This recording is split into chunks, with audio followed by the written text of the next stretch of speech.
It's very common for me, for those of you who know me very well, will know that it's very common for me to correct some of my Canadian brothers and sisters who mostly are of are Anglophones or who belong to English Canada when they put Quebec down or when they talk down about French Canadians or the Quebec people or the Quebec whatever. And I always say, I stop them or I don't listen to them or I snap back at them because one of the things that I really respect about Quebec, and I respect them even to the point where I'll forget about the fact that, they don't want our oil, they don't want our pipelines, they, often will vote for the liberals, and I'm an independent, but all this sort of stuff. Despite all of that, the one thing I really respect about the Quebec and the French Canadians is that they will fight like hell to protect their language. And they also fight to protect their culture as well. I mean, the English Canadian is one of the most mongrelized people on the face of the planet. They've sold out their culture, and the only thing they're really interested in is money and more money. The French Canadian will fight like hell to protect his culture, his history, and his language. But we're not talking about culture and all that stuff. We're talking about language here. And I'm here to say that if the English, and not just the English Canadian, but the Anglophone community in North America, if they don't straighten the hell up, and they straighten the hell up soon, they're going to be extinct. That is my message. And by the way, this is not a video on anything to do with race. This is strictly to do with the Anglophone community. I'm a part of the Anglophone community. Anybody who speaks English of any race or religion is a part of the Anglophone community. So if you thought this was anything to do with race, go back to your trailer park and go back to humping your cousin. Now, to get back to the issue here, the Anglophone community in North America is going to be extinct.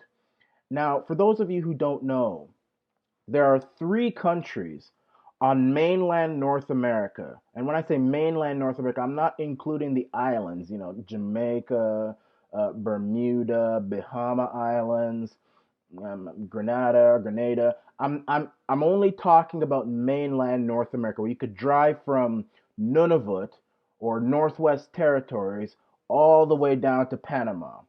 Three countries on mainland North America which speak English or who have English as one of their main languages: Canada, the United States, and Belize in Central America, the only English speaking country in Central America. Three of them. And all three of them, the Anglophone community in those countries are under threat. Canada, we all know what's going on. I mean, in Canada, we literally have communities, large communities within Toronto, within Calgary, I mean, the whole of Vancouver, which literally do not speak English. And not only not speak English, they will open shops and no English is spoken. You come in there and speak English, you won't get any service because they can't understand you. I mean, the city of Markham, which is just north of Toronto, I would say that's a Chinese colony. Vancouver is also a Chinese colony. Brampton is an Indian colony. I mean, I'm just saying, I'm not trying to be whatever. I mean, I've always stated that if you want to come to this country, my country, our country, few things need to happen. I'm not against immigration. I love immigrants. My parents were immigrants, but you have to know how to speak English or French, because in the case of Canada, financially independent, and come legally. That's it.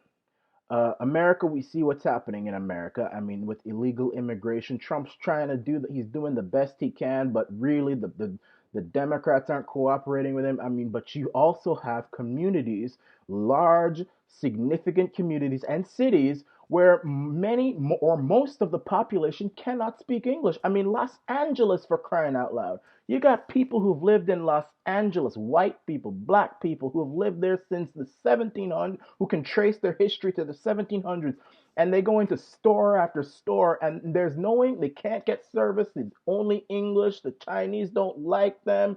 They'll racist against them. That's what part of the reason that sparked the LA riots. All sorts of stuff. You know, the undocumented workers working in America don't speak English. It's a mess. And now we turn to Belize. And most people don't pay attention to what's going on in Belize, this tiny little nation in Central America where my father is from. So it's very personal to me. But they too, the Anglophone community is under serious threat there. And they're having a referendum right now. This is how bad it is right now, Anglophone community, which is asking the people of Belize whether or not they want to go to court to determine whether or not some or all of their country belongs to Guatemala, a Spanish country. I'm not against Spanish, but let's just understand something here. This is similar to if America was asked if they want to go to court to determine whether or not Texas belongs to Mexico. Belize is being asked that. The difference is that America could fight back, at least for now. I mean, if Mexico decides to one day say, hey, we want back Texas, that's Mexico. America can say over my dead, you come take it. Come take it, Mexico. Come on. Come on. Go on, jump over the wall and come take it. And come on. I'll even open it for you and come try. Belize can't do that. Belize is a tiny country. The population is less than the population of Ontario. Guatemala, on the other hand, which has a history of military dictatorships, has a very large population and a very tough army. It's not a superpower, but they are strong and they will rip. I mean, they could rip up Belize in 2.5 seconds. So it's almost like the Belizeans don't want to be told by a globalist court, the International Court of Justice, that they are their own country when they're recognized by the United Nations. They don't want to be told that, but on the other hand, if they don't do it, then what's going to end up happening, and they don't go to court, one of two things. Either Guatemala would just take Belize by itself, which, I mean, I don't think they would do that because the Commonwealth, Belize is a Commonwealth country. And while it's third world, it's not down and out third world. I mean, it's a Commonwealth country. The Queen is the head of state. The water isn't poisonous or anything like that. I mean, it's livable. People can live there and all sorts of stuff like that. And that's why a lot of people in the rest of Central America are envious of Belize, and they're trying to take it. But and if they were to try and take it by force, then the Commonwealth would more than likely go after Guatemala, like they did in the Falklands Islands. But what would happen is that Belize, like it's seeing right now, would see a very giant influx of illegal Guatemalans crossing the border. And I mean, these people are tough, dude. They can fight. They can beat up the soldiers. And they'll start farms. They'll start their own communities. They'll do their own thing. And they'll just swamp the population. I mean, they will swamp it. Guatemala's population is in the millions, and Belize's is in the thousands. It's in the thousands. So if Guatemala decide, more and more illegals come into Belize, and the defense force can't stop them, they can't control them, and they just keep taking over more and more of the country, eventually Belize will just cease to be a country, because then one day, hey, you'll have some politician whose parents, or who's an illegal Guatemalan himself, he becomes prime minister or something, or they end up in the leadership positions, and they just decide, hey, we'll take over on the inside. And that's what's happening. And it's a shame. My advice to Belize would be to vote yes on this referendum to go to court, because you don't have the power to fight Guatemala. You don't.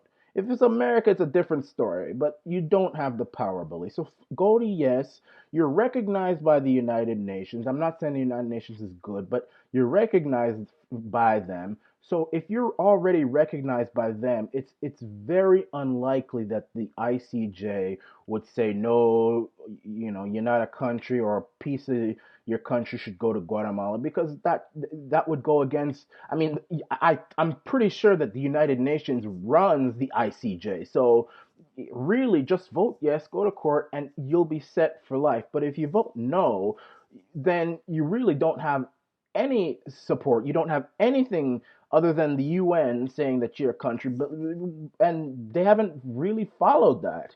So go to court.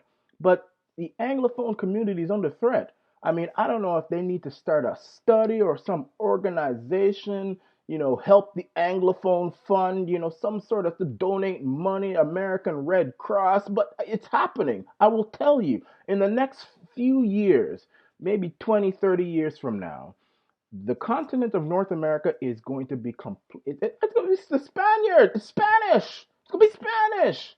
The French, it won't touch the French because, as I said, they know how to fight for their language. But the English, they don't. All they care about is money and globalism and all that other stuff. And and in doing so, they tend to sacrifice their own language and their own culture. But we're not talking about culture because, I mean, that's different. We're talking about language here.